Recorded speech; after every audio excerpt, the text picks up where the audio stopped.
It's kind of strange to think about how the Fallout series snuck its way into my life. I remember wanting a specific game for Christmas. I don't remember what game it was, but I unwrapped the box hoping it was this one game. Instead, I got Fallout 3 the year that it came out, and I was like, yeah, sure, this looks pretty cool. I popped it into my PS3 and I got no sleep for the next 2 days because Fallout addiction had taken over. When Fallout New Vegas released, the addiction took over again, and when Fallout 4 came out, again, the addiction made me relapse into the apocalyptic wasteland. Even Fallout Shelter had its hooks on me, and I'd be under my blanket for hours just looting and scavenging. But Fallout hasn't been a part of my life in a long time. I haven't replayed the games in almost 5 years, and on top of that, I never played the DLCs of 3, New Vegas, or 4, and I've never played the originals, which, lucky for me, they were on sale on Steam, so that's just perfect timing. Today, I became a Fallout expert. Kinda, sorta. Not really. Don't expect me to cover the deeper parts of the lore like the Brotherhood and the whole nefariousness of Vault-Tec. There are hundreds of videos on YouTube that can pull that off way better than I ever could. But for now, let's just get started with where it all started. Fallout 1. Released in 1997, Fallout is a completely different experience than the Fallout that we know today. And after seeing the gameplay, I felt intimidated. Fallout is a hardcore top-down RPG, where choices matter and combat is complex, and there's almost no hand-holding whatsoever. I was nervous to get into this, especially because the people who love these original games are passionate, and no matter how I approach this, someone's gonna get mad and leave a comment that makes me cry. I don't hate Fallout at all, but I also don't really like it. With that being said, my dislike for it is more because it's just not my genre of game. Some people don't like horror games, some people don't like puzzle games, some people don't like first-person shooters. I am not a fan of these slower strategy games. I have ADHD, and this game takes a level of concentration and focus that my brain cannot handle. But I can absolutely respect what these first 2 games bring to the table. So Fallout's whole thing is that in an alternate universe, it takes place in the future, but everything looks like it's from the 50s. The outfits, the cars, the music, but you still got robots, androids, and retro-style future cities. I love the aesthetic, I love the vibe, I love the world that this game has created. Nuclear war begins during the year 2077, and people retreat into hundreds of vaults created by Vault-Tec, which are advertised as the safe haven from the nukes when they drop. But in reality, there is more to these vaults that I don't want to spoil for anyone who is new to the series. Fallout 1 takes place 100 years after the nukes drop and starts off in Vault 13. Water is running low because the water chip stopped working, and it's up to you to go out into the wasteland, find a replacement. Things happen, stuff transpires, and in the end you are not allowed back in the vault because you're the hero, the legend. Everyone will want to talk to you. Every youngster will look up to you and want to emulate you. And then what? Made a lot of tough decisions since I took this position, but none of them harder than this one. You saved us, but you'll kill us. I'm sorry. You're a hero, and you have to leave. Which is not only one of the biggest fuck you endings in video games, it works on every single level. And video game endings are tough. It's hard to give a video game an ending that feels satisfying to the player while also being memorable, and this is one of those endings. In between all that, there's this story of the Master turning people into super mutants, which are these beautiful creatures, and won't stop until everyone is a super mutant. The story presented here is top notch. For a game that's all about the literal end of the world, the death of millions and the suffering of millions more, the story doesn't ever feel dark for the sake of being dark, and so much of the writing is funny and clever, with satire being at the forefront of the presentation while still balancing one of the most memorable stories I've played in recent memory. Have you found the chip? Oh, that's great. Can I have the chip, please? The chip. Just give me the chip! Thank you. Now, go to the library and rest for a while, okay? Yes, you can touch things. The animations, the character designs, the voice acting, the music, there is no other word to describe all of these things. It's perfect. But the gameplay is where I struggle to really call myself a fan. I don't want to compare it to the newer games, but I do have a preference for the newer games because the newer games are where I started. But like I said earlier, I respect so much of what this game does, and I found myself staying up pretty late on my days off, just telling myself, okay, I'll explore one more area, fight one more group of enemies, and I just kept going. This game is played from a top-down perspective, and instead of moving around traditionally, you kind of just click where you want to go when your character walks to that point. You get too close to an enemy and it'll change the bottom Pip-Boy looking area to having combat options, and this is where the game kind of loses me. In order to attack, you need to click your weapon, choose the enemy, and then hope you hit. Most of the times, the fights look like this.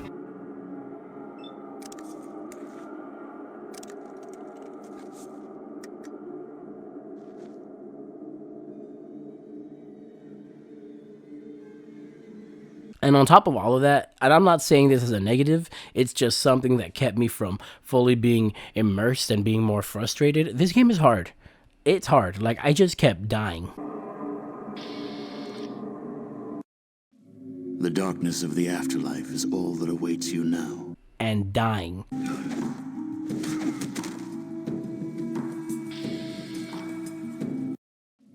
The darkness of the afterlife is... And usually it felt like the odds were stuck against me, so I'd have to go back and change the type of character I made, but I never thought, damn, I gotta start over. It was always fun to experiment with different stats, skills, and perks and see how the situations play out. Leveling up takes forever, but again, Fallout pulls it off, making choosing your new perks and abilities a fun, addictive little loop.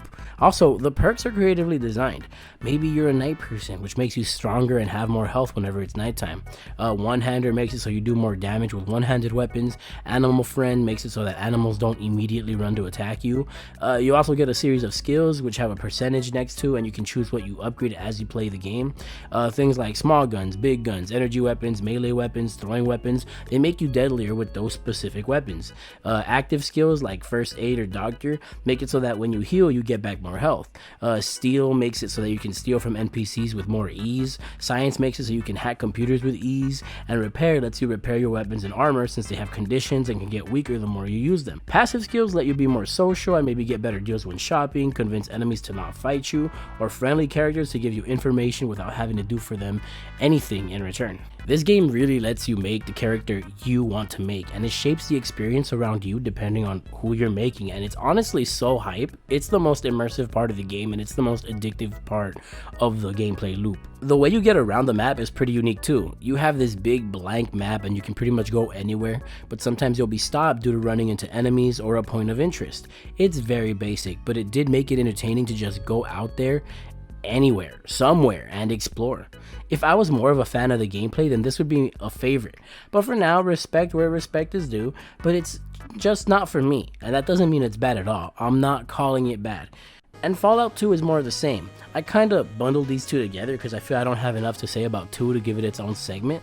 The story feels like a direct continuation of the first, except it takes place 100 years later, and you're a part of a tribe, and you need water, so you go to Vault 13 from the first game to take their water system stuff, and you find out everyone there is dead and replaced by Deathclaws, which are some of the scariest enemies in video game history and only become scarier as the series continues. I kind of don't like the story itself in this one as much as the first game story, but I still do think the writing is strong and clever and full of smart humor while balancing a solid plot, even if it's not as good as the first ones. The President of the United fucking States of America. Who do you think I was talking about? The fuck? Who is it? What? I should kick your fucking ass. Who is this? It starts you off in this dungeon, which does feel more like a way to ease you into the game's mechanics. There's small improvements in the inventory management, and the action points feel more forgiving, which are these green dots, and you need a specific amount to do specific actions like attack and heal, and if you run out, then it becomes the enemy's turn to attack. There's this board full of side missions to complete, and the towns feel more filled with characters running around and interacting with you as you walk by, but the biggest difference is the tone. This one feels less like a wasteland with more interesting locales and less empty deserts, but also the first game was really good at having almost a Silent Hill-like atmosphere.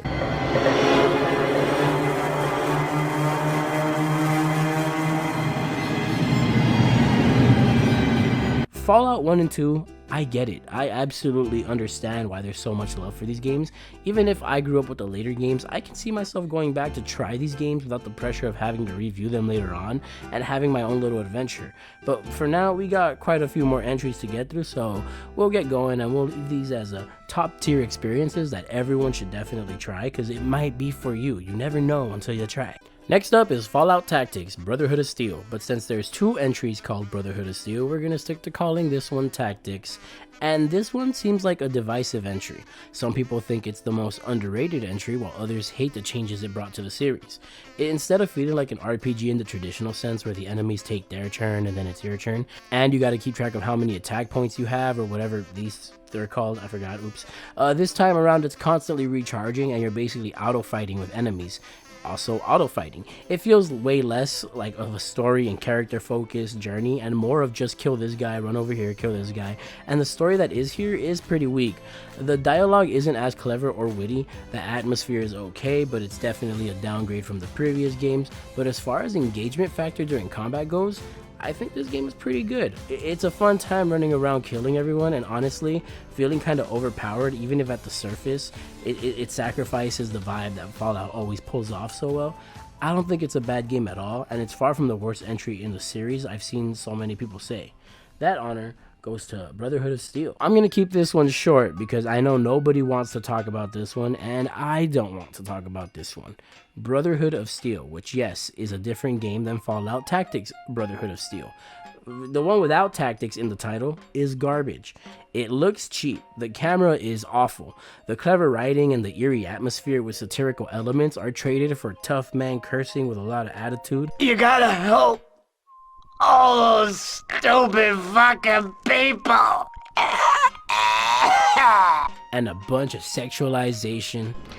Could you help me find Mr. Pussy? My cat, Mr. Pussy. And worst of all, the gameplay is the most brain-dead beat-em-up style arena shooting, brain-dead, garbage, brain-dead, boring, and repetitive brain-dead gameplay.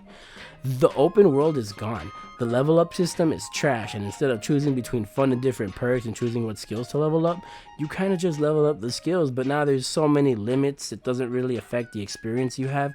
It just makes you stronger, but you can't make the character you want to make. You can't go back to older areas to find new secrets when you weren't skilled enough to find them earlier. The story sucks, the areas you go through suck, it's repetitive, redundant, and at one point Bethesda was like, yo, Fallout Tactics and Brotherhood of Steel, they didn't happen. Just forget they happened. But then a few years later, they were like, okay, fine. Tactics did happen. It's not that bad. Sorry. But Brotherhood of Steel was left out of the conversation, and that alone should tell you all you need to know about this god-awful experience. I said earlier that I remember my sister randomly getting me Fallout 3 on Christmas. And what started off as, sure, cool, I'll play it, turned into one of my favorite memories of both of us at 3 in the morning, anxiously watching the TV while I aimed my sniper at a camp filled with super mutants, thinking I was being sneaky, and then a super mutant jump scaring us as he swung the weapon at me through the scope. Fallout 3 takes freedom from the first 2 games and brings it to the 3rd dimension, a level of freedom that I hadn't experienced in video games yet. Sure, Grand Theft Auto lets you free roam, Saints Row has a bunch of mini games, but the Fallout games opened up and let you do what you want and experience what was out there in the order that you wanted to experience them in. Fallout 3 starts us off as a baby in the most awkward sounding opening ever. A boy! We've got a son, cousin. A beautiful, healthy baby boy. You like that? Huh? You like that? Wah! You just tune this out, don't you? Wah! Let's tune this out! Wah! The first time we interact with characters is during a 10-year-old birthday, and it highlights just how awkward the conversations and mechanics in this game are, but in a charming and entertaining way. You're gonna be sorry, you little smart mouth. Daddy, I Should've told you just not to given act me the all sweet. official. I know you were joking, but I'm not sure anyone else did. Butch, what do you think you're doing? Leave him I alone. always enjoy my little speeches. Besides, that friend You of all yours right, could son? use a reminder that He didn't life hurt is you, not did he? all. All right, What do you think Butch. we should call our Supposed to be a party, Hey, you how know? about the Hey, vote lord? Officer Get it? Gunn. You should try it sometime, Daddy. What did he tell you? Might It was like my it. fault? Characters talk over each other, interrupt each other, in this case straight up ignore each other. How are you enjoying the party, Mrs. Palmer? I help with the decorations, you know. Eventually, we're adults, and after a bit more customization, things go bad. Amada, our childhood friend, wakes us up one day telling us that our dad has gone missing from the vault and no one can leave the vault, and that her dad, the Overseer, is looking for us, and it's time we escape as all hell breaks loose in the vault. We get the choice throughout this intro to save certain characters or let them die or kill them. Butch, who is our childhood bully, asks us to save his mom, who is being killed by rad roaches, who are these giant cockroaches, and you get a gun and you have the chance to kill the Overseer, but that'll make Amada hate you. I chose to save Butch's mom and let the Overseer live, which leads to Amada wishing me the best as I run out of the vault while the guards shoot at me. My character walks through the door and the sun's bright light blinds me before revealing a destroyed, lonely, empty, shattered world. And at this point, we kind of have an idea of where we're meant to go, but the game isn't going to be like, okay, hurry up and go there. Whatever you see, you're allowed to just walk over there and explore it. And the original games let you do this, but in a more old school way. This time, we literally gotta walk there. And if there just happens to be something dangerous out there or a character who needs help, then it's up to us to fight, to help, to just keep exploring. First thing I do is I make my way to Megaton, a small town that got built around a nuke that never went off. Sure, why not? We ask around about our dad and we get told that he was heading towards a local radio station. But before we go, there's this fancy man in the corner who wants us to activate the nuke in the middle of the Megaton and destroy it because he hates how ugly the town is. And I make the choice to...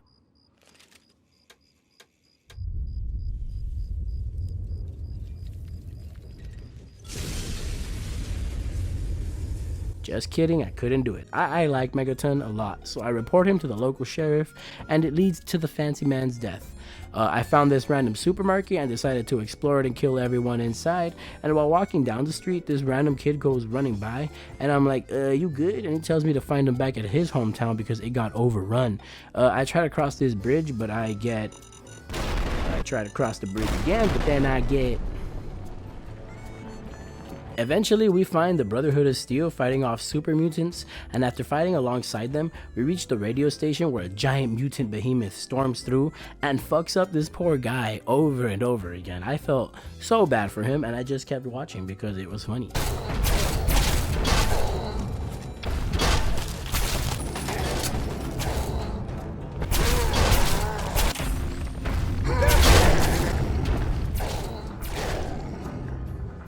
We head into the radio station where 3Dog, the host of one of the remaining radio stations, is waiting with valuable information. And normally, if you want information from him, then he's like, okay, go fix my radio antenna and I'll give you what you want. But since I raised my speech so much at this point, I was able to just completely skip this entire mission. And he just told me where to go next, which was very confusing in the moment, but very cool. Before heading to the next destination though, I decided to check out this kid's hometown. And it's filled with giant fire ants that breathe fire and set me on fire. There's just so much fire. And I run around killing ants for a long time, and then I head into the subway.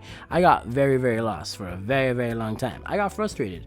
I got a headache. I stopped playing for the night. The next day. The search for our dad continued and we reached Rivet City, a city placed entirely on a giant ship, and I hate this city. I think the layout is stupid and confusing and overly complicated and uninteresting. We learned from Dr. Lee that our dad ran off to Vault 112 for some reason. I don't know. The story kind of sucks for this game, but I do like Vault 112, where we get into this sleeping chamber thing and we get transported to this old-timey level where everyone's being kept hostage and forced to live happy lives. Oh, the misery. We make this kid cry by telling him his parents are going to abandon him. I won't want the bed again. I try to get these two to break up, but I couldn't figure out how to do it, but it's okay because this senile old lady tells me that there's a way out. So I go to this abandoned house and I play this weird jingle jangle, and then the Chinese invade and kill everyone, and we escape and meet up with our dad, and he immediately tells us that he missed us, but then he leaves again to continue his mission. And by the way, the dad's mission is called Project Purity, and it's used to use this machine or device. I think it's called a GEC, and it's meant to purify the water and slowly rebuild society. I could be wrong, but I think that's what it is. I don't know. The story kind of sucks and didn't have me that interested, but someone's gonna comment. Someone's gonna correct me. If I'm wrong at any point, please feel free to leave a comment. At this point, I went back to finish the giant ant mission, and I did. And look at this big ass ant queen. I didn't kill her because Queen was slain. I do a couple more side missions to level up, get better equipment. Eventually, we go to with our dad and his team of scientists to do something relating to the water purification, but the Enclave show up, and the Enclave are evil. There are videos explaining explaining them more in depth, but all I'm gonna say is that they are evil, they are selfish, and that they are evil, but they also have really cool armor. Our dad kills himself and takes some of the Enclave with him. Some more boring stuff happens, blah blah, clean water, blah blah, Men in Black, blah blah, science. Eventually we help this super mutant who is super intelligent. His name is Fox, and he is my boyfriend, and he comes with us to take down the Enclave after they kidnap us, and their leader gives us an offer to team up, but since my speech is so high, I'm able to just really easily convince him to just self-destruct. But the Enclave is still a threat for some reason, and we use this giant robot to fight off the Enclave, and it's this big epic war, and it's all cool, except I kind of just sit behind the robot most of the time, because anytime I try to do anything, I die almost immediately. But we get into the room to activate Project Purity and start cleaning the water, but the room is all poisonous and radioactive, and going in there will kill us. Now, the game's original ending is that your character has to go inside and sacrifice himself to clean the water, but since we got the game with a year edition, we get the alternate ending where we send Fox in instead, since radioactivity cannot kill him, and we knock out during an explosion, and we wake up 2 weeks later with some of our teammates still unconscious, but the future looks bright. And that is Fallout 3. Let's get my main big issue with this game out of the way. I think the main story sucks. It's presented in a very limited, linear way, with the options only leading to one of 2 endings if you don't have the DLC. I think there's way too much of this.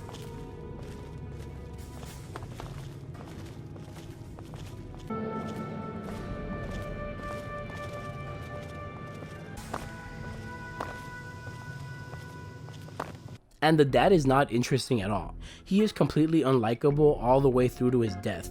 The Enclave are cool enough, but I found myself enjoying the side quests way more than the main quest. I think it drags on. Rivet City again sucks, and at a certain point I felt like I was just going back and forth from the same locations from one to another, just forcing myself to keep playing because, well, I had to finish the main quest. The final battle, quote unquote, is very cool, but these games' controls don't lend themselves to the action that's provided, so you're better off just staying behind and letting the NPCs kill each other. There are moments that I like throughout the game. When I go into Vault 112, like I said, it's a memorable highlight. The mutant behemoth fight is entertaining, taking down enemies using VATS is super satisfying. Also, VATS is a new feature to this game where you click a button and everything stops and it highlights a body part and it gives you a percentage, which is how much of a chance you have to hit that body part, and sometimes it'll be a critical hit. This VAT system right here 200% saves the game, mainly because the controls have aged horribly, but that's just a Bethesda thing in general. Their controls are rough and this game is old, and the shooting is some of the wonkiest shooting ever. There's no cover system, there's no sprint, the crouch is barely a crouch, the aiming is borderline unusable without the VAT system. Like I said, VAT saves this game and absolutely makes the gameplay the fun, immersive, engaging gameplay that it is, along with the exploration. I love the world of Fallout 3. It feels desolate and lonely, and at times it's scary. There's this elementary school with bodies hanging down from the ceilings and blood covering the walls and body parts scattered everywhere.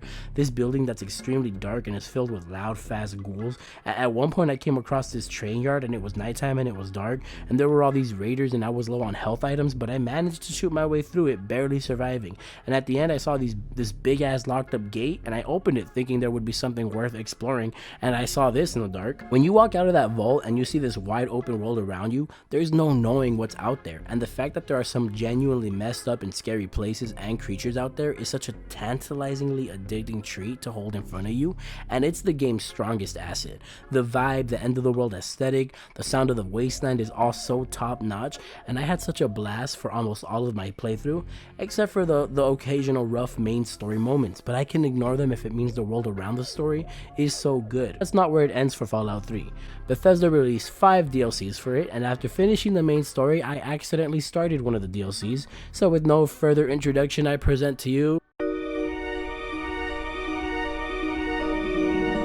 Broken Steel. Takes place 2 weeks after the main game. You wake up and the Brotherhood is like, yo, we took out the Enclave, but not really because they're still out there and we gotta take out what's left of them. And this DLC is alright. Character-wise and story-wise, it's as forgettable as the main game, but it is very chaotic. It consists of tight shootouts and small hallways, and while for the longest I thought this game's controls don't translate to that kind of gameplay, once I was low on healing items and I kept dying, I found myself finding ways to strategically take down groups of enemies using stealth boys, which turn you invisible, grenades and missiles, and I ended up having a really fun time. but the frame rate was struggling and there would be random freezes and bugs on the daily depending on how much was happening on screen. And so much was happening on screen, like this.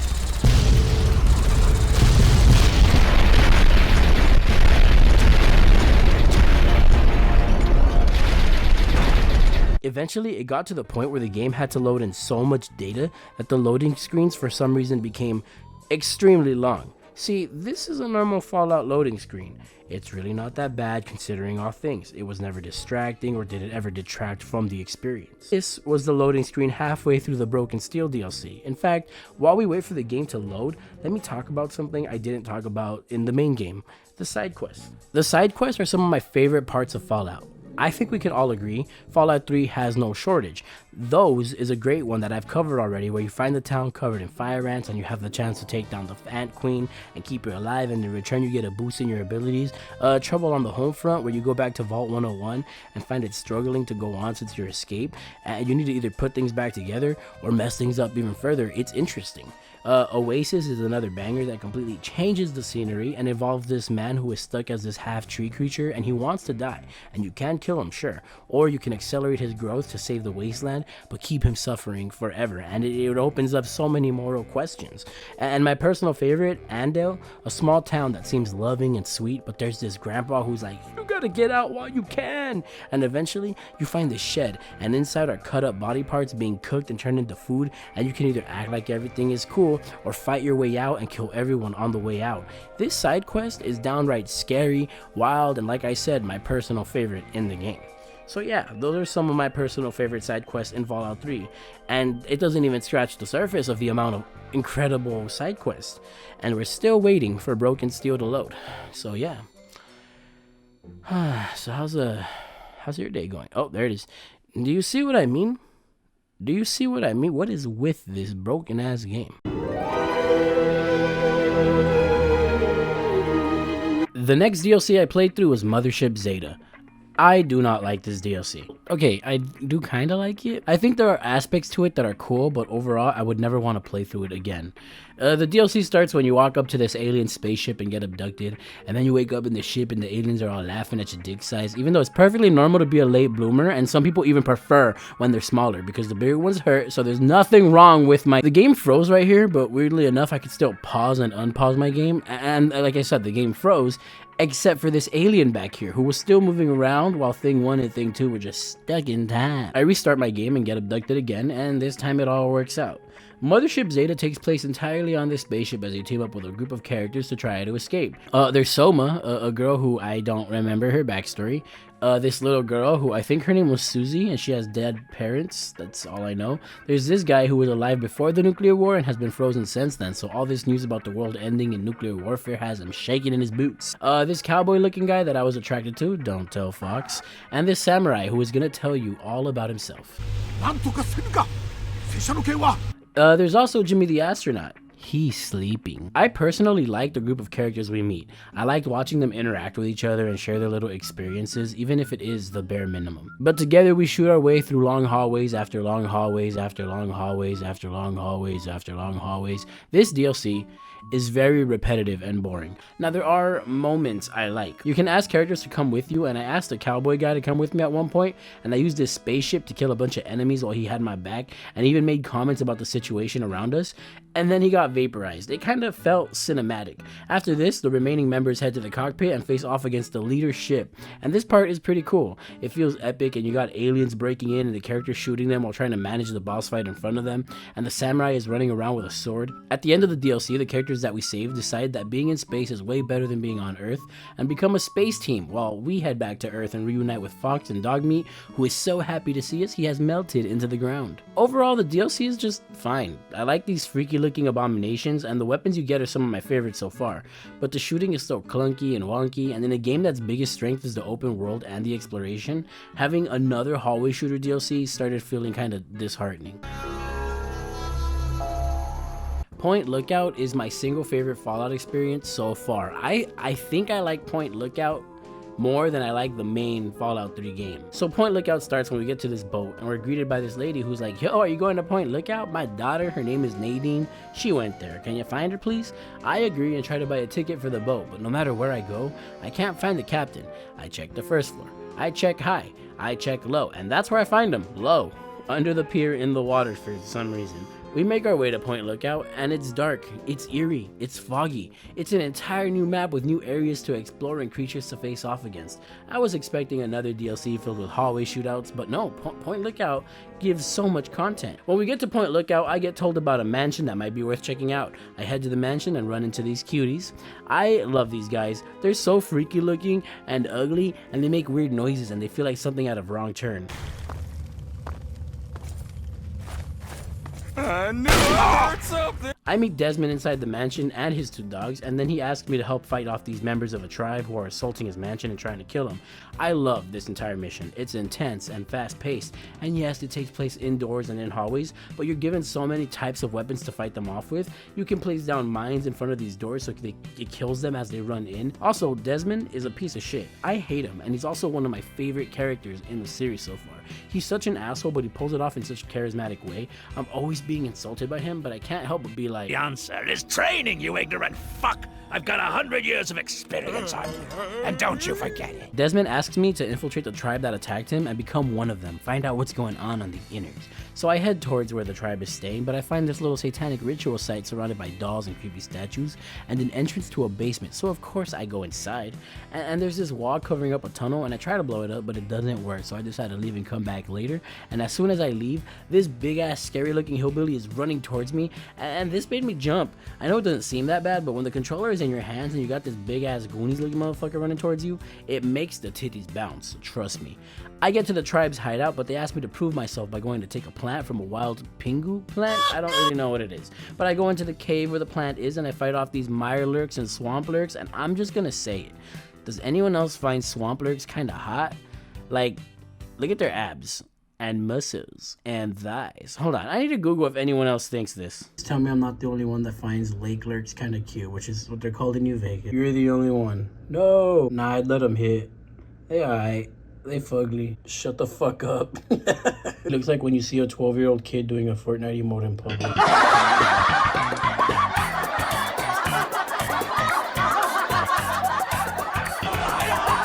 So we get to the plant and get knocked out, and when we wake up, my character is experiencing some intense hallucinations that get pretty dark. I think this whole section is really freaky, and you find these bobbleheads with messed up messages. Isn't it funny how everything you get close to ends up leaving? If my kid looked like that, I'd abandon it too. You're gay? Oh my. I get back to the tribe hideout where they let me join, and I find them spazzing the fuck out, but I also find Nadine, and I'm like, yo, mama misses you, homegirl, and she came to join the tribe, but after seeing they're just a bunch of weirdos, she's pretty down to leave. But first she tells us that we're lucky our brain still works, and I'm like, what you talking about, woman? And she tells me that when I passed out and was hallucinating, someone cut my head open and took out a piece of my brain, and they do that to all the tribe members, which is why they're all goofed up in the head. Nadine tells me that she's gonna do some investigating as to who and why they're taking out chunks of our brains, and tells me to meet her by the boat in 2 days. 2 days go by and I meet Nadine, who tells me that she found out the captain of the boat who brought me to the island was the one who was cutting people's brains out, and I go to confront him. We shoot each other, I blow his head up, I take a look at all these jars with all the brain chunks before finding this jar that gives me the message. You feel a terrible sense of loss as you look at the familiar lumps of gray matter. It's so messed up and weird and dark, and I love it so much. I check back in with Desmond, who's like, cool, go find out more, and I go to this cave where the leader of the tribe, Jackson, is doing this while talking to this holograph of a brain. The brain asks me to destroy Desmond. Turns out Desmond and this brain are rivals and hate each other, and this brain sent the tribe to kill Desmond and destroy the mansion. I report back to Desmond, and he explains that the brain is the last member of the Calvert family, and that Desmond's family and Calvert's family have been rivals for hundreds on hundreds of years, long before the bombs dropped. I make my way over to this fair to put the device on the bottom of the Ferris wheel and block off Calvert's holographic brain messages so that he can't contact the tribe anymore, and when I do that, I get ambushed, but I escape because alien ray gun, bitch. I make my way back to the mansion to report to Desmond, but then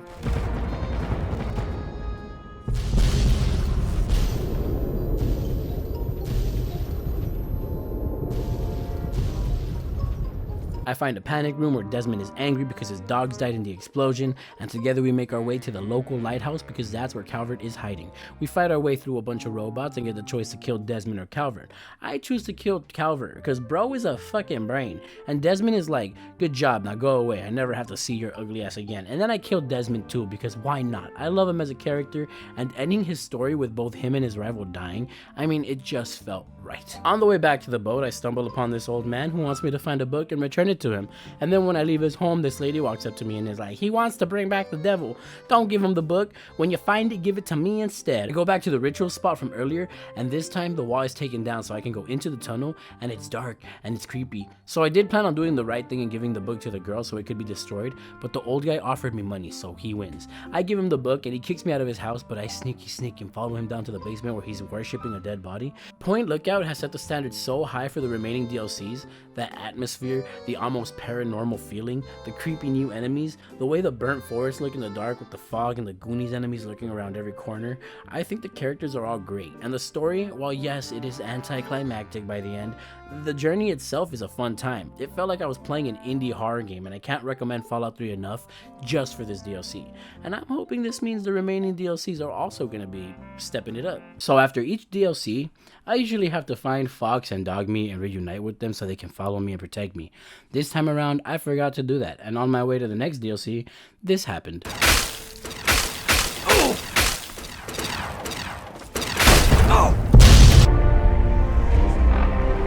Operation Anchorage is a tough cookie. On one hand, it's another hallway shooter that drags on for almost 3 hours, which in my opinion is way too long. On the other hand, there are segments in this DLC that I really like. The outdoor moments, the snowy mountains, even the indoor spaces that this time come with cover. Even if the game's controls suck at first-person shooter style gameplay, they try their hardest to make it work here. Operation Anchorage starts off super awkwardly as you come across the outcast, and they tell us, you either help us or get out of the way. So naturally I help them and do everything myself until I find some cool armor for myself. Just look at how stylish I am. Woo! I go down this elevator and meet these two characters who are like, oh, so you're the backup, huh? Follow me and I'll take you to our leader. But after following him for a long time, he got stuck on this wall, and then he forgot he was taking me to their leader. Who the hell are you? And what do you think you're doing? Told me to follow you! Turns out the outcasts are trying to open this door, but the only way to open it is to complete a VR simulation of a war that happened back in 2006 in Alaska between Chinese communists and the American army because they were fighting for the last of the world's oil. Honestly, the story is the most forgettable yet. When you're in the VR world, you can't pick up any loot aside from a few DLC exclusive collectibles. You lose all your real world gear, which makes sense because you're in a simulation, but it makes everything feel pointless. I don't care about any of these characters, and aside from the outdoor parts looking good and even feeling kind of good to play, the rest of the DLC just feels like more Broken Steel, more Mothership Zeta. At the end of the DLC, we finish the VR simulation and open the door for the outcast, and then they all fight and kill each other anyway, so it all feels pointless. Operation Anchorage isn't the worst DLC by any means. If I'm being honest, Mothership Zeta kinda still has that last place vibe, but this definitely felt like a step back, especially after Point Lookout. But it's okay because we've got one more DLC and I'm hoping this game ends things with a bang. The Pit is not as good as Point Lookout. I'm just gonna go ahead and say it. But it is absolutely my second favorite DLC so far, and I think it was the perfect one to end Fallout 3 with. The journey starts as I make my way to this top corner of the map that I hadn't been to yet, and lo and behold, I get ambushed by a bunch of Enclave soldiers and Deathclaws, but thanks to my alien gun, I'm able to take them all down with no issue. Damn, I love this gun so much, I even gave it a little spanking. Ooh, good girl. I run into this dude, Werner, and that's where he tells me about the Pit. A place where huge groups of slaves are being tortured and forced to work for these slavers, and there's a disease going around that's killing them and turning them into a mysterious creature known as Trogs, and the slavers have the cure but they refuse to give it to the slaves. He tells me to put on a slave outfit so that I can go inside the pit undercover as a slave, and I start to question my life decisions as I find myself sexually attracted to yet another video game character. After this, Werner and I make our way into the pit where I turn myself in as a slave and get put to work. I meet up with Medea, who tells me that I need to prove myself by going to the dangerous part of the pit to find 10 steel ingots while avoiding the Trogs. I love these enemies. The first time we see them is through this gate where this NPC is talking to who is presumably his brother, but that person has turned into a Trog due to the disease that's been spreading throughout the pit. He ends up chasing his brother around before I open the gate he's trapped behind and kill the Trog version of his brother. He then stands over him crying and begging for his brother to come back. The story, it's great. It's nothing complicated, it's nothing epic, it's simple. It's just a look at a dark, messed up underworld hidden behind the end of the world, and I love it. I love the pit's dark, foggy, dirty look, the tall buildings where the slavers live in comfort, and the dark, red, eerie, filthy corners where the Trogs live. The pit feels lived in with tons of unique looking slaves and slavers walking around and commenting on the situation they're in. It feels absolutely miserable in the best way, and I had so much fun exploring every inch of it. After collecting 10 steel ingots, Asher, the leader of the pit slavers, sends us to fight for our freedom in the Hole, a 3-round combat arena, and when we win our freedom. But this is all going according to plan, as now we can visit Asher one-on-one as he tells us about the cure. And bam, it turns out the cure is his daughter. We talk to Asher's wife, Sandra, and she explains that they're researching the baby's blood to see what's up with the cure. And we kidnap the baby, kill the mom, and shoot our way out in one of the most epic feeling shootouts in the entire game. And I know I could have done this DLC at any time, but waiting until the very end of my Fallout 3 experience to play through this was the perfect choice, because every single slaver comes after me, and I'm getting shot from every single corner and leaving a trail of blood and body parts behind me. And then I turn in the baby to Werner, who's going to extract the cure from the baby's blood, and then my game crashes. So I load it up, I fight through the slavers again. No worries, I'm not even mad, this whole part is fun. I turn in the baby again, and my game crashes again. One more time, okay. Fight through the slavers, turn in the baby, crash. So turns out, for some reason, I just can't get past this part. Once the baby leaves my inventory, the game is like, no, sorry, you need the baby to keep playing. So I load up an earlier save before I kidnap the baby, and I do the only other logical option.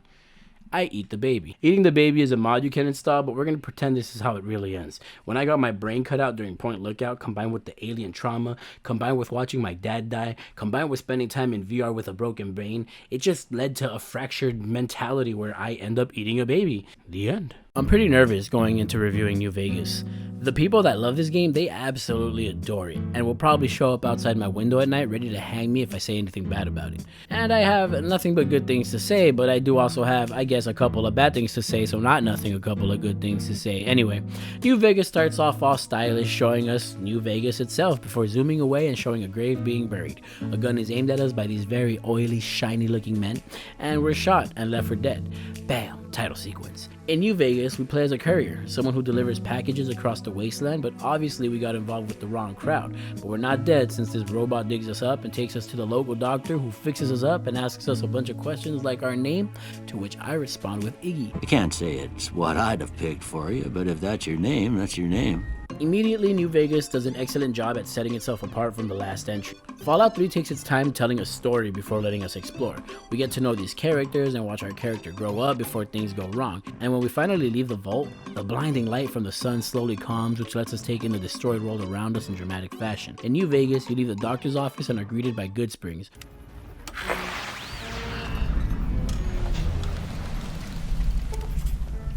No dramatic music, no bright shine from the sun, no mystical and mysterious view to catch your eye, just a tiny little town with a story to tell. And that's kind of the vibe of the entire game. Fallout New Vegas isn't filled with giant destroyed buildings and miles of dilapidated highway bridges to follow.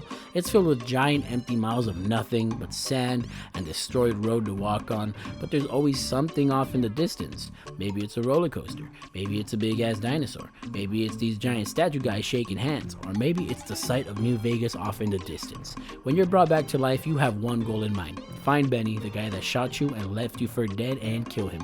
Which is why, in my opinion, as cool as these places are to see from afar, once you get there, they're all underwhelming at first. The roller coaster just leads to a bar where you need to save a sheriff who's being held hostage. The big ass dinosaur is just a tiny little hotel that got turned into a mini town with quiet citizens. When you finally get to New Vegas, which for me took about 8 hours, it's underwhelming visually. And I think that's why when I first played New Vegas all those years ago, I hated it.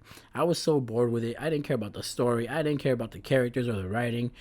But that's the problem. The story, the characters, and the writing are hands down the best in the series. So after a lot of running around and completing quest after quest after quest, I finally get to New Vegas and confront Benny. And he's like, whoa, how are you alive? And he tells me to wait for him in the presidential suite. But then he's like, JK, you're gonna die now. But we talk it out. And he's like, fine, I'll let you live.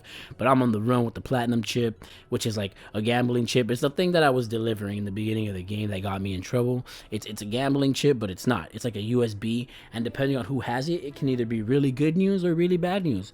We don't want Benny to have it, but now he's on the run with it. And this guy, Mr. House, who is alive but not really, he's basically like a screen with a man's face. He's like, I'm the guy that paid you to deliver the chip to me, so it's rightfully mine. And Benny wants it because it gives him complete control. On top of that, there are other factions who all have their own goal, and depending on who you side with, you'll get one of 4 endings. There's Caesar's Legion. These guys are evil and scary and want to kill anyone that doesn't strictly follow their beliefs. And when you first meet them, you walk into this town on fire, and this guy comes running out like, I just won the lottery. And it's like, okay, weirdo. But then you meet the Legion, and you find them surrounded by the citizens of the town, hung up and left to die. And whoever wins the lottery is the one that gets to live. And the guy you talk to lets you live just so that you can tell others what you saw here. There's the NCR, the New California Republic, who wants to create a formal government, but they're also kind of crooked since they harass Jacobstown, which is a small town inside a big-ass mansion filled with peaceful super mutants who just want to be left alone, among the NCR doing other shady government things like taxing citizens too much and abusing their power from time to time. The Brotherhood of Steel also comes out in this one, but they're very out of the way, and they're hidden in a bunker collecting technology, and they're staying out of the political landscape. Among all that, there are also mini factions throughout the game. There's the Boomers, who love explosives and war, and they're just a bunch of adults who act like really violent kids. Followers of the Apocalypse, who believe that all food, water, and medicine should be shared among everyone. And my personal favorite, the Kings, a bunch of Elvis impersonators who are right outside of New Vegas, and they just do their own thing, being all stylish and cool, calm, and collected. Thank you very much. Back to the story though. We chase down Benny to Caesar's Legion's camp, and he tells us that he captured Benny for us and has the platinum chip for us, but he wants us to use the platinum chip to help them take control of New Vegas. I agree, and I talked to Benny, and after a lengthy conversation, I decided to let him live, because a few hours earlier, he let me live, and he ran away instead of having his guards kill me. I gave him a bobby pin and a stealth boy, and he couldn't wait for me to leave to use it. Like, he uses it immediately, and when he goes invisible, I just get absolutely demolished by Caesar's Legion. I am able to escape with the platinum chip in hand, and I head out to try and recruit the Boomers to help take out the other factions when the war for Hoover Dam starts, which is like the whole build-up of the game. Everyone's trying to take over Hoover Dam, because whoever controls Hoover Dam controls the world, baby, or at least New Vegas. I clear out some generators and I help out a bunch of citizens, and things are looking good. The Boomers are starting to like me until I try to help them heal a bunch of injured and sick members, and I accidentally put one of them in a coma. You made him worse. And I decide to leave, and I give Mr. House the platinum chip, which helps make all the robot guards around New Vegas much stronger and more dangerous. But it's okay, because now that they're upgraded, I can sneak into the downstairs room and I kill Mr. House, where it's revealed that this is what he actually looks like. Why have you done this? I finish him off and take over his casino and prepare myself to take over all of the Mojave Wasteland. New Vegas is filled with fantastic story beats and natural feeling intense moments depending on the choices you make and the quests you take on, and even the side quests are perfect. Right from the beginning of the game, after talking to the doctor and setting up your character, you meet the people of Goodsprings and find out they're being threatened by the Powder Gangers if they don't turn in this guy who's hiding in the shed, and together we recruit the town to fight back against the Powder Gangers when they ambush the town. There's the one where the king, leader of the Kings, tells us to take his dog Rex, who is part robot, to find a new brain because his current brain is malfunctioning and he doesn't have much to live. So we embark on a cross-country journey to find the scientists hidden in the snowing mountains that can help us. And on the way, we're ambushed by wave after wave of fiends. And probably the scariest enemy in the entire game, scarier than the fucking Deathclaw, the Cazador, to which I found the most beautiful poem about. Do you see this? Do you know what this is? This is a Cazador. Its mission is to fuck shit up wherever it goes. You cannot battle the Cazador. The Cazador is never alone. It's always accompanied by other, even more violent and aggressive Cazadors, all of which are in turn accompanied by even more. Do you know what you do when you see a Cazador? You stand the fuck still. You chill the fuck out. And you hope that the Cazador doesn't put you on its list of shit to fuck today. You stand right there and wait for the Cazador to finish its business and move on with its rampage. And then you go the fuck home. It does not pollinate things. It does not make honey. It is not a bee. It is a motherfucking Cazador.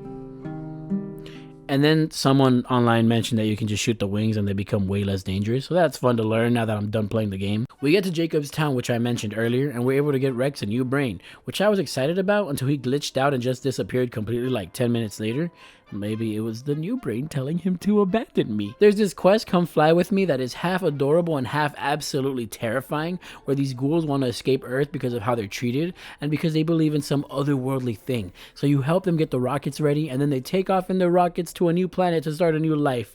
But in between all that, you need to explore this scary ass building with these scary ass ghouls that are way louder and faster and uglier than the ones in Fallout 3.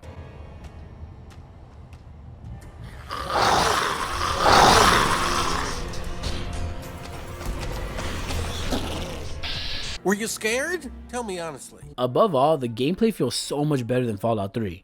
It's not perfect, it's really not even all that good. It's still clunky and wonky and doesn't work as a regular first-person shooter. And it's awful as a third-person shooter, but it's the surrounding mechanics around combat and survival that lift it up even higher. First of all, weapons come with required strength now. If you're not strong enough to carry the weapon, then you can still use it, but there's going to be way more weapon sway, way more recoil. Certain weapons will take longer to fire or reload. Heavier melee weapons take longer to swing if your character don't got the muscle for it. Depending on the condition of the weapon, then you get this math equation thing telling you how much damage the weapon does based on its rate of fire, its condition, your strength, and the type of weapon that it is. I don't understand any of it. I'm not going to pretend I do. You can cook foods depending on ingredients you find. You can take apart weapons and use those pieces to craft or repair other weapons. Study ammo and create your own ammo from empty shells. You can get poisoned, which then has you fighting for your life to keep yourself alive until the poison wears off. Or you can use anti-venom and then use the poison from the poisonous creatures to craft your own anti-venom. When you talk to companions, you get this big ass menu filled with options and ways to interact with them. Also, yes, I had this sick cowboy hat and this sick cowboy outfit. And yes, before you ask, I think he's hot and I want him to destroy my ass. Fallout New Vegas has 4 DLCs, so let's not waste any time and jump right into them. And I've never played any of these, so considering how much I ended up loving New Vegas, I can't help but be excited for these. It's a sin, my darling, how I love you, because I know. Honest Heart starts off with us traveling with this ragtag group of people across a dangerous mountainside, and I'd be lying if I said I knew what we were doing here. I think maybe I'm supposed to be protecting them, but if that's the case, then my bad, because they were all dead like 5 minutes after the DLC started. I'm gonna try to explain the story to the best of my ability, but I absolutely encourage everyone to go watch a more in-depth explanation, because these DLCs are meaty with plot, and I'm gonna skip over a lot. So basically, before the original New Vegas begins, Caesar of Caesar's Legion was a part of the Followers of the Apocalypse. And as I said earlier, the Followers of the Apocalypse are the closest to good guys you're going to find in the world of Fallout. They make sure everyone eats, gets an education, medical attention, a place to sleep. They teach everyone how to survive, fight, and be able to fend for themselves. Caesar meets this guy, Joshua Graham, during their time in the Followers of the Apocalypse, and together they learn all of the teachings and are able to start taking over parts of New Vegas, and they start recruiting people for their own little clan, Caesar's Legion, where they slaughter and torture people who don't follow them. Now that's what you do. That's what you do with an education right there. Before the main game starts, there's the battle for Hoover Dam between Caesar's Legion and the NCR, with Joshua leading the charge on Caesar's Legion's side. But they lose the battle, and as punishment, Caesar sets Joshua on fire and throws him off a cliff. But he survives, becoming a legend among not just the Legion, but all across New Vegas, and now being known as the Burned Man. This is where we meet the 3 different clans. The Sorrows, who live here and they want to live in peace. The Dead Horses, who are also part of the Sorrows, but they have different spiritual beliefs and aren't afraid of getting their hands dirty, and the White Legs, who want to kill everyone to prove themselves worthy of joining Caesar's Legion. It's here where we also meet the 2 leaders of the Sorrows and the Dead Horses, Joshua Graham, aka the Burn Man, who wants to kill all of the White Legs and defend the home of the Sorrows, and Daniel, who wants to peacefully evacuate the Sorrows and Dead Horses and find them a new home. But let's start with the new environment. This DLC takes place in the Canyon of Zion, and it looks fantastic.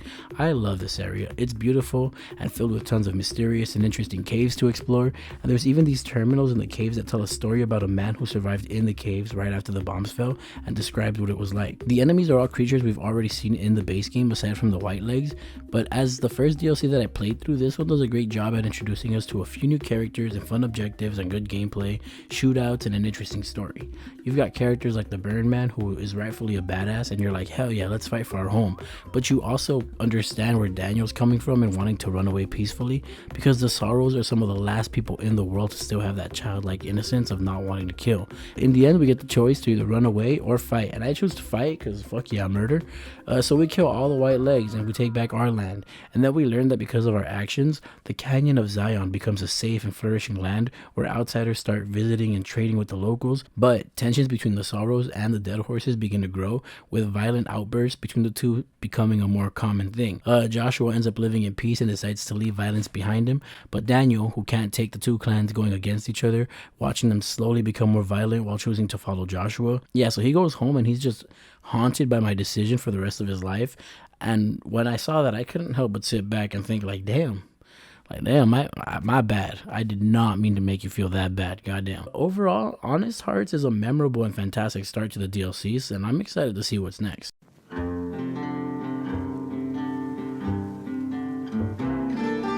Dead Money starts off with us following the signal and being jump scared so hard that we pass out. Came through. Hold, it's fine. I knew it was gonna do that. You're fine. Let's just go kill the boss's wife. Jesus Christ. We wake up, we're in the Sierra Madre. It's probably pronounced Madre. Everyone in the game pronounces it Madre, but my mouth just rolls the R, so I'm so sorry if I say it wrong, okay? Our clothes are taken, our weapons are gone, and we have a collar around our neck that's going to explode and kill us if we don't do what we're being told to do. Father Elijah wants us to recruit the other people trapped in the Sierra Madre with their own collars and rob the Sierra Madre casino for him. It's a story that starts off fairly basic, and by the end there are so many layers to it, and it starts to weave this big ass story that goes back to the base game and the other DLCs. I love everything about this DLC. Sierra Madre itself is a terrifying place. There's this red mist that kills you if you stand too long inside of it. There's radio scattered all over the place that will blow up your collar if you don't find and turn the radio off in time. There's traps all over the place that take off a huge chunk of your health, and the enemies introduced in this DLC have to be some of my favorite enemies in the entire series.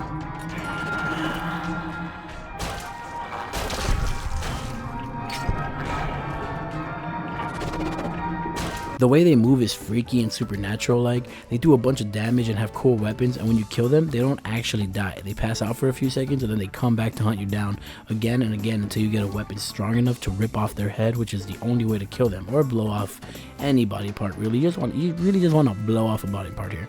One of my biggest complaints about Fallout in general is just how much downtime there could be between interesting locales.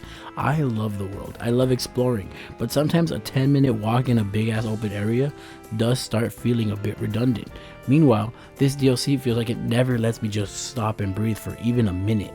I would go down an alleyway and there would be enemies who damaged me while I was fighting them, but there's also the red mist that's taking away another chunk of my health. So I run off in a different direction hoping to heal, but then I start hearing beeping and static, which means I only have a few seconds to leave the area or find the radio and turn it off before my collar explodes and kills me. And this is a huge chunk of the experience, just running for your life, barely having enough health to fight enemies, always trying to find some kind of anything to heal up and stay alive. It genuinely feels like a survival horror experience with a creepy soundtrack, fantastic visuals, one of my favorite stories in the series so far, and some of the best characters yet.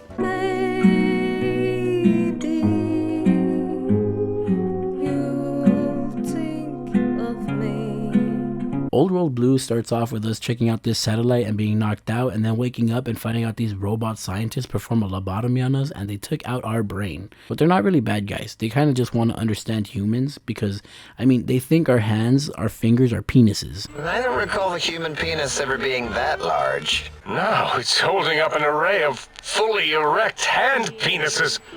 If it tries to insert them, activate vivisectors. Let's get the main thing out of the way. The story here, compared to everything that we've been given so far, it sucks. It's not really interesting and the missions don't complement them at all.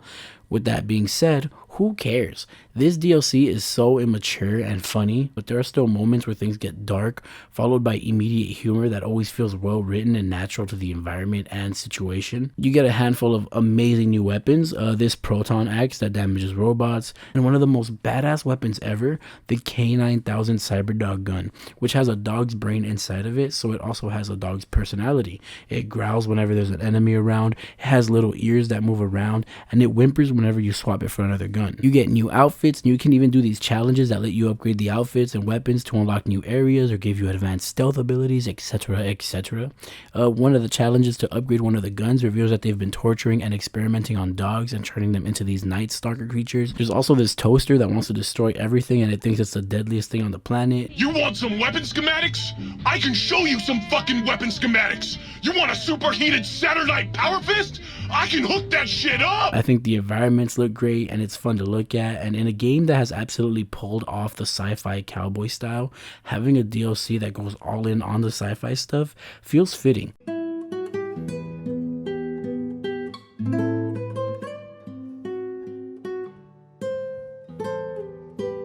So this is it, the grand finale, my final journey through the wasteland. It's all been leading to this.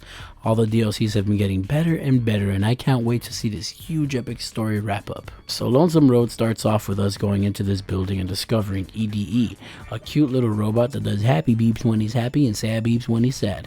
And I'm a sucker for cute innocent robots, so immediately I love them. Eventually I'm contacted by Ulysses,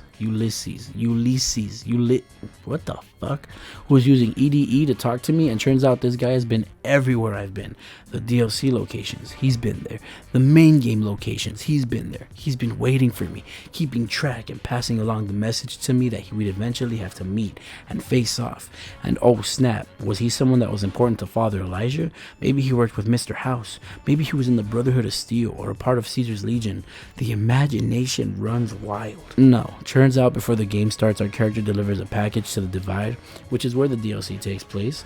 The thing we didn't know was that the package we delivered was filled with bombs that went off once we left the Divide and absolutely destroyed the area and killed everyone. And Ulysses wants revenge for us doing that. Like, huh? We were just doing our job. We didn't know what was in the damn package, you little bitch. I guess a cool connection to the base game is that the chip we were delivering at the start of the game was originally supposed to be delivered by this guy, but he was like, nah, I don't really feel like it. So that's when we got chosen, and all the dominoes started falling. But damn, this DLC is underwhelming. The Divide looks cool, don't get me wrong. It's destroyed and depressing, and it really does feel like a damn nuke fell in this area, and it's like, damn, I delivered that nuke? But Ulysses honestly comes off as a bitch. He's all dark and brooding, but the thing is, the connection and motivation just isn't there. He's mad at us for doing our job. Like, why not go after the people who hired us to deliver the package? This is such a disappointing way to end the DLCs, and I kind of wish they just kept Father Elijah alive and had him play a part of this DLC instead, because he's such a great villain compared to this fart. Released on the same day as Fallout 4's announcement, this game is coming out on the App Store tonight.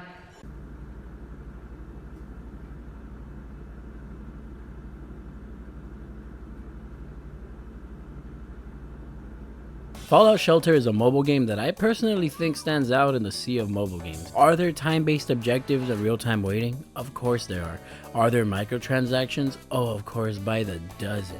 But Fallout has an interesting and rewarding gameplay loop for those who stick with it. Fallout Shelter has you play as an overseer of the vault of your choice, and you got wastelanders showing up as you create rooms starting with electricity, food, water, and you put these wastelanders to work. They all come with their own stats, and these specific stats make them better suited to certain rooms so that you get better materials and keep the happiness meter high. As you level up, you get more wastelanders and can send them out to the wasteland to find caps, weapons, clothing, and raise their XP. The risk of dying is always there, and it's gonna cost you if they do die out there, but the rewards are also worth it. You can equip the vault dwellers with clothing that you find, with each clothing boosting a specific trait. Equip them with weapons so that when people or creatures attack the vault, they can defend themselves and the vault, and you are absolutely going to be attacked, so it's best to prepare.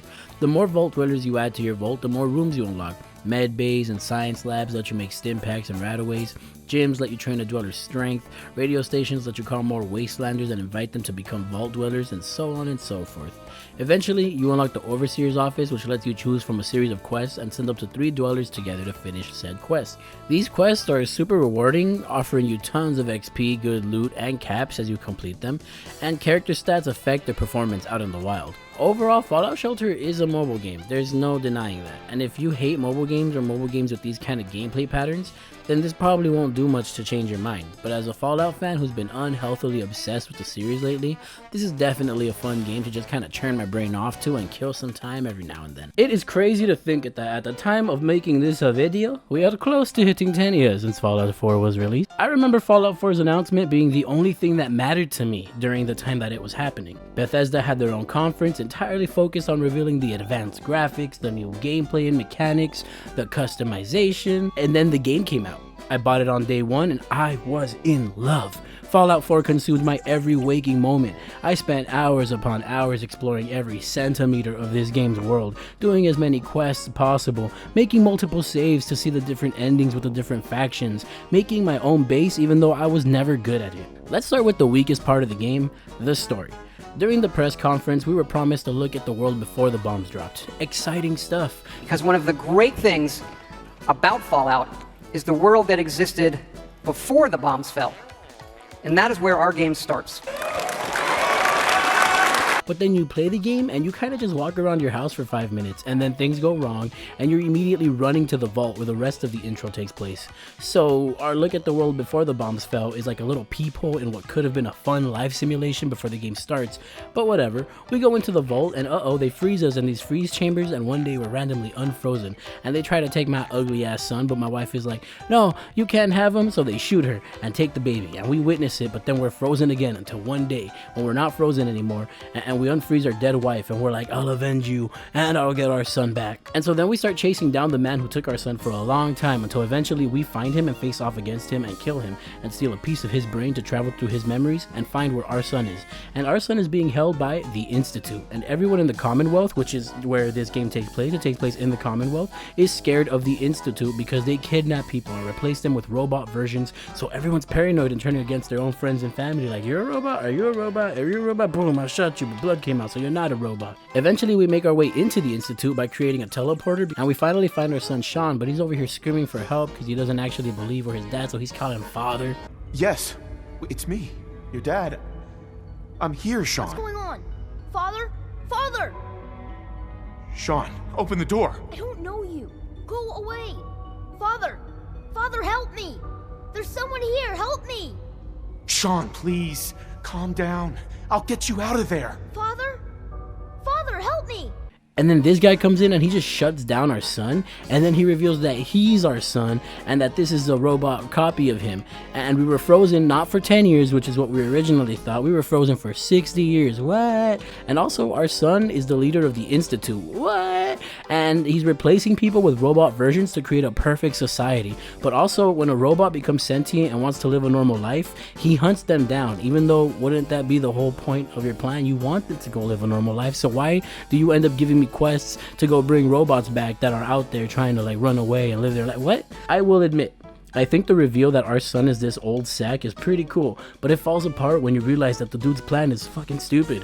What's the point of replacing people with robot versions but hunting down the robot versions when they try to blend into society? And while we're at it, why didn't you go back and unfreeze your dad way earlier instead of waiting until you were an old fart? Like, what a horrible fucking son. What a horrible lame character. And I don't mean he's an awful person with excellent writing. No, he sucks as a character and in his motivations, which are unclear and contradictory, and he's boring to listen to. And if your main villain ends up being a complete fart, then the entire story around it starts to fall apart. And it sucks because there are some things I genuinely love throughout this story. I think Kellogg, which is the guy that kidnapped the son, he's a fantastic villain. I think he has a fantastic backstory. He's threatening, his design is cool, his boss battle is cool because he can turn invisible. But we don't get his backstory until we kill him. We only talk to him one time, and then all of a sudden we're fighting him, he's dead, we take his brain, and then we get the backstory. Why not make him play a bigger role in being a villain? He feels rushed as a character, and when we learn his backstory, he's already dead, so why do I care? Why do I care about any of this? There are, of course, different factions you can side with, which will affect your standing with other factions and provide benefits and unique armor. I think all of the factions and even the smaller factions are pretty interesting. The Minutemen are the first ones you encounter, and these are like the good guys. They want to rebuild civilization and protect and serve, but the thing is, they want you to rebuild civilization. They want you to do all the work, and we already know that there's a settlement in trouble and we gotta do something about it. I've heard of another settlement that's in trouble. I'll mark it on your map. I've gotten word about a settlement that's being threatened by raiders. Another settlement has sent word that they need our help. Something else has come up. I'll mark it on your map. Another settlement needs your help. Another settlement needs your help. And another one here, and another one there. A settlement needs your help. Here, I'll mark it on your map. A settlement needs your help. The other factions are the Brotherhood of Steel, who we already know them, we're already familiar with them, and in this game, they come in during this big-ass epic moment. Do not interfere. Our intentions are peaceful. And then you get the chance to join them, and they suck. They have the most personality in this game, and I know it's intentional, like they're supposed to be these cocky assholes who think they're better than everyone, and they pull it off good enough. At one point in the story, you have to go out to the exact spot where the bombs hit, and it's all scary, and radiation be going crazy out here. So I joined the Brotherhood of Steel only for the sole reason of getting my own armor, because these are resistant to radiation. But you need power cores to keep the armor going at full speed. I did not have power cores, so I ran out of the one that I did have, and while I was out in the dangerous area, I had to ditch the armor somewhere out there, but I did find this cool hazmat suit, so that's nice. But fuck the Brotherhood of Steel, honestly. They're boring. Their self-centeredness of their personality kind of kills any fun that they would be to be around, so I kind of just avoided them once I got what I needed out of them. There's the Railroad. See, these guys are alright. They're also good guys, but their focus is more on that they believe the synths that the Institute are creating should be given the same rights as humans, and they want to free the synths and help them escape the Commonwealth, since most people hate synths and want to kill them. It's a would-be interesting conundrum, but the introduction of the Institute and the shitty motivations of the evil shithead son kind of ruined the Railroad for me, because the Railroad wants to destroy the Institute, but you guys could easily be working together. But again, our son wants the synths he created to replace people to stop escaping and trying to live like normal people, even though that's why you're creating them. See, here we go again. See, I'm talking about the goddamn plot again, and I don't want to talk about the plot because it makes my head hurt and it makes me angry. The gameplay, well, the gameplay's a mixed bag. The shooting feels fantastic. It's fast-paced, chaotic, most of the guns feel good and look good. The aiming in particular feels like a vast improvement. That is still here, and instead of freezing time entirely like the previous games, it kind of just slows it down this time, and I really like this. I think stylistically it looks great, and gameplay-wise it keeps the flow of the action moving along nicely. The melee is fun, like a lot of fun, in fact. I ended up doing a lot more melee combat than I ever expected to. I even ended up upgrading a lot of my melee stats because of how much I was enjoying the melee combat. Speaking on upgrading and leveling up the stats, let's talk about that because I'm not a fan of the new level up system. In the last few games, when you'd level up, it was exciting. It felt like a big event when you saw that level up icon pop up. You were given a set amount of points that you could deposit into a bunch of stats, which would in turn increase that stat. It helped you make the kind of player you wanted to make, and maybe you wanted to be sneaky. Maybe you wanted to talk your way out of everything or just be really good at blowing stuff up. The game let you do that. And after you were done putting those points in, you could choose a perk as well that would benefit your player in a specific, sometimes wacky way. This time, that's all been condensed into one screen, this one. And when you level up, you can choose just one of these many perks to level up, and this is disappointing.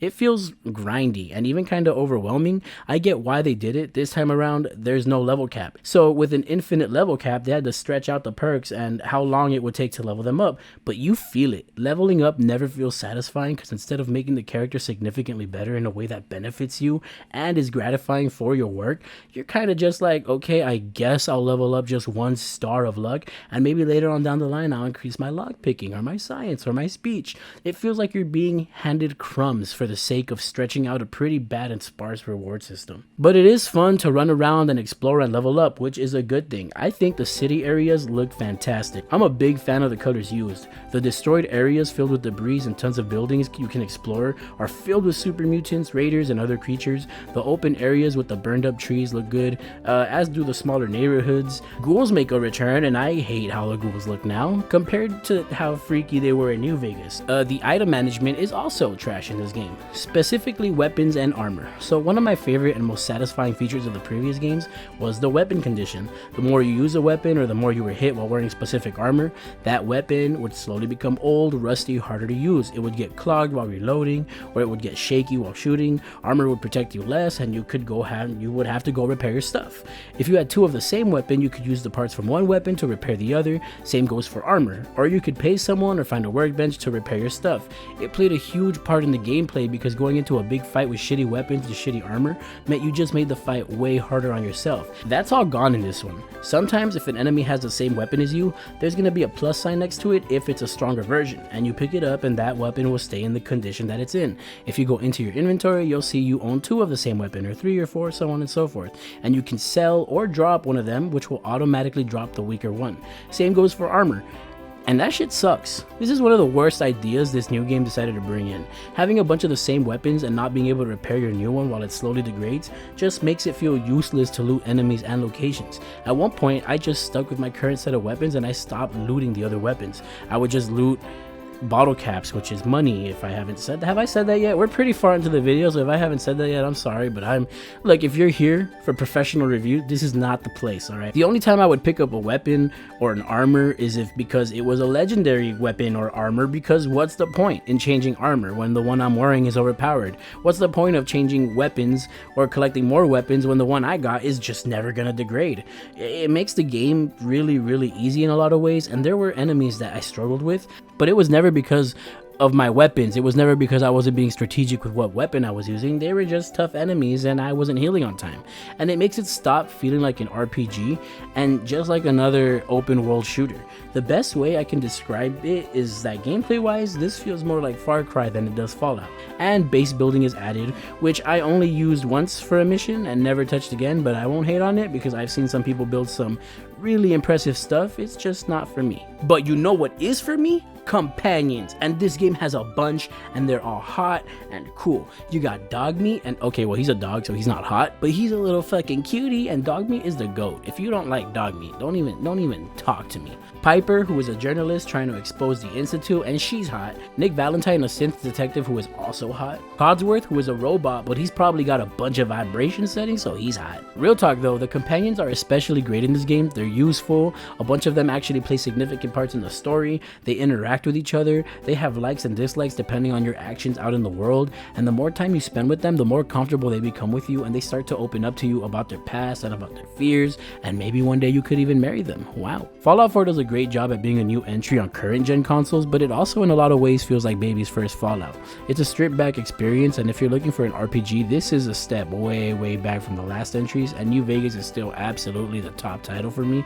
But with all that being said, I still really do like this game. But wait, there's more, because we got a bunch of DLC for Fallout 4, but I'm gonna be looking at the 3 that provide an actual story, a new quest, because the others provide mainly base building stuff, and daddy no likey. To the town of Arborfree rode a stranger one fine day. Automatron is a strange package. There's an okay enough story here, but the main focus on the DLC is mainly to introduce a new robot building mechanic into the base building sections. It's pretty sick. We get a radio transmission of someone calling for help, and we head out to investigate the area to find a ton of robots attacking a caravan, the only survivor being this robot Ada that tags along with us to find out why robots are suddenly attacking people. Like I said, there's an okay enough story here, but it's obvious this isn't the main focus. I think the writing is strong, and Ada's another great companion to add to the list, and later on we find this sassy violent brain called Jezebel and take her with us to make her a robot body, and she's pretty funny. Some of the boss fights included are really good, like this crazy one that feels like something right out of a Souls game. There's not much else to say about this one. It's good enough and I can see the appeal, but I'm definitely more excited about the next 2 DLCs. Hardly spoke to folks around him, didn't have too much to say. Far Harbor starts off with my character and Detective Nick heading out to this house to investigate the disappearance of these 2 parents' daughters. After some questioning and investigating, we find out that their daughter ran off to Far Harbor to join a colony of synths after discovering that she herself is a synth. And so we take this boat and the journey begins to find the missing daughter.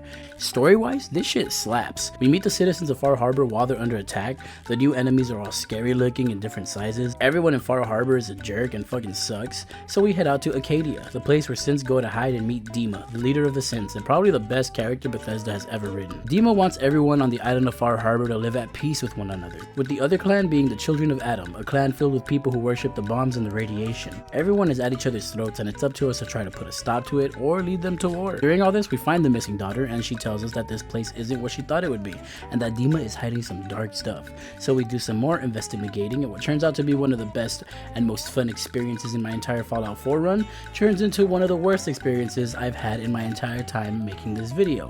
You see, Dima had his own memories erased so that all the dangerous information he had on him would not be available to anyone, and so we gotta go find all the missing information, and in order to access his old memories, we need to play these horrible dog shit puzzle segments that go on for way too long. It's overly complicated, and after doing some research on the interwebs, I discovered that every single person who's ever played this DLC hates this part. There's literally not a single good comment relating to this part of the DLC, and yeah, this kinda ruined the DLC for me. You're meant to guide this laser through this redirection boxes in order to clear the path for these little mice to go into this yellow thing and deliver the data to the blue thing. On the way there, they're also going to be attacked, so you got to make sure you set up a limited amount of turrets to keep them safe. Turrets? I said turrets. At first it isn't too bad, but it overstays its welcome, and I mean it overstays its welcome.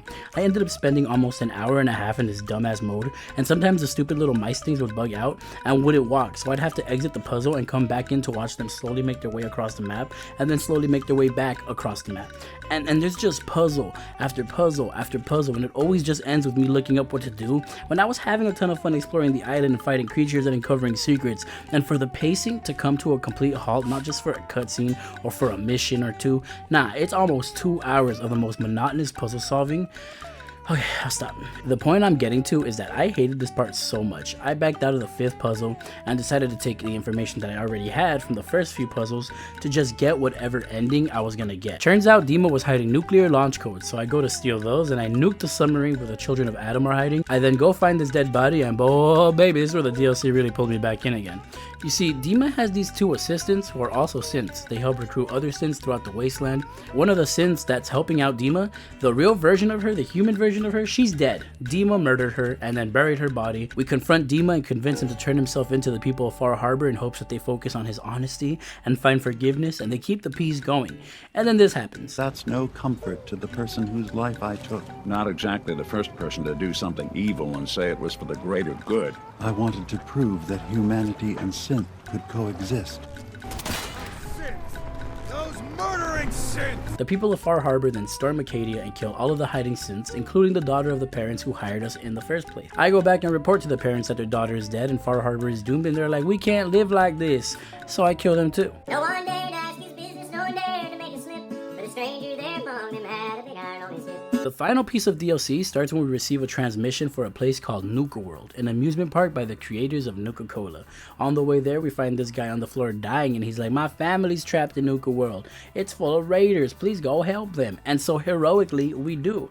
And then when we get there, we find out the dying guy was lying and he has no family, and now we're being taken to Nuka World to run this gauntlet filled with traps and platforms to complete. We kill the leader of the raiders and get promoted to leader ourselves, where we find out that all the raiders are secretly planning on killing their leader, because he's just not a good leader. They hate him, and it's time to see if we can be a better leader than him. From there, Nuka World opens up and we're free to explore the different themed areas throughout the park, trying to prove ourselves to different factions while clearing out the dangerous areas filled with tons of new enemies, really cool bosses, and I mean, it's just a whole ass vibe. Nuka World immediately won me over with its theme because I love amusement parks in video games. Bully, Max Payne 2, Rugrats, Left 4 Dead 2, Silent Hill 3, Zombies in Spaceland. I eat this shit up. It helps that this isn't some half-assed attempt either. The different areas are all just as exciting and well thought out as the others, and I think it realizes the concept to its full potential. There's an irradiated section filled with colorful ghouls and a funhouse to explore while we chase down a magician ghoul who wants to use the ghouls to clear out the raiders, a galactic space section with malfunctioning robots trying to kill everyone, a desert cowboy section with cowboy sheriffs and freaky looking larva enemies, and a zoo with gator claws. And these things are cool, man. You can't tell me these ain't cool as fuck, mama. There's a gator in the house. A gator? Get me my shovel. I don't know where to start with Fallout VR. On one hand, it's the coolest experience walking through the wasteland in virtual reality, seeing ghouls, yowie gowies, and death claws run up on you in virtual reality. It's terrifying, and it absolutely makes the experience. The melee combat is really fun, and it looks great when it works. Which takes me to the negative. Why don't I have any hands? Or any body parts? This is after Skyrim VR has been out for years, and the modding community has fixed so many issues that made it the perfect VR experience. And you would think Bethesda would make Fallout 4 to the same standard that Skyrim has been raised to. But no, because they know that modders are going to do it for them. And no, I refuse to entertain it. I got a refund. And yes, when I make a video about mods in Bethesda games, which is a video that I'm going to work on soon, yes, of course, then I'll probably love this game. But as of right now, this sucks. And it sucks that it sucks, because it would have been another perfect VR game. Imagine Bethesda, imagine having 2 perfect open world immersive VR games.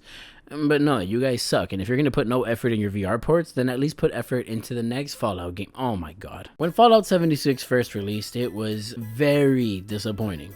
people rightfully hated it. I tried it twice and uninstalled it because it was this empty, boring experience that felt like nothing but a quick cash grab with the Fallout name. Frame rate was awful, the gameplay was somehow clunkier than Fallout 4, and Fallout 4's gameplay is good, but there was nothing to do. Years later and tons of updates later, it was time to revisit Fallout 76, and while the updates have definitely improved a lot of the experience, it's, in my opinion, still a bland, forgettable game that made me wish I was playing any of the Fallout games instead. Oh, there's a cutscene right now? For me, there is. And you're just running back and forth while she's like looking for shit. I'm just taking all the shit, bro. Open the fridge. Taking all the shit.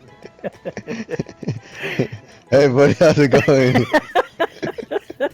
Trying to be positive, the graphics look great. I think this game looks fucking great now. The frame rate is smooth. There are tons of new creatures roaming around. I'd just be exploring and then I'd see something and I'd be like, oh, look at that. Oh, look at that. Oh, look at that. The gameplay is way smoother than it used to be, and it even feels like an improvement over Fallout 4, but there's still nothing to motivate me to keep playing. I played it with a friend as well, and I'm sure that it made it better than playing solo, but truthfully, at the end of the day, we shared the same opinion. I'm looking kind of bored. Yeah.